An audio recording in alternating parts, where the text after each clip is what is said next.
আর সাবিলা তো শুরুতে এসেই লিচুর বাগান দিয়ে কি যে আগুন লাগিয়ে দিল। ঈদের দিন মুক্তির আগেই 1 কোটি টাকার টিকিট বিক্রি করেছে তাণ্ডব মুভি। এই বিষয় নিয়ে পরিচালক রায়হান রাফি বলেছে, আপনি যদি দেখেন ঈদে মুক্তি পাওয়ার যে সকল সিনেমা তার আগেই টিকিট বুকিং করে থাকে দর্শকরা। তবে নেটে ভাইরাল হচ্ছে তাণ্ডব মুভি ঈদের আগের দিনই 1 কোটি টাকার টিকিট বিক্রি হয়েছে।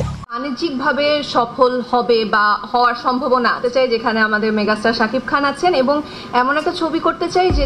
রায়হান রাফি আরও বলে, তাণ্ডব নিয়ে আমরা আশাবাদী এবং মেগাস্টার শাকিব খানও এই তাণ্ডব নিয়ে আশাবাদী। তাণ্ডবের যে চরিত্র সেটা মেগাস্টার শাকিব খান এর আগে দেখেনি বা এরকম চরিত্রে তাকে অভিনয় করতে এর আগে আর কখনোই দেখা যায়নি। একটি ভিন্ন চরিত্র এবং কাহিনী নিয়ে তাণ্ডব নিয়ে আসছে ঈদের দিন শাকিব খান।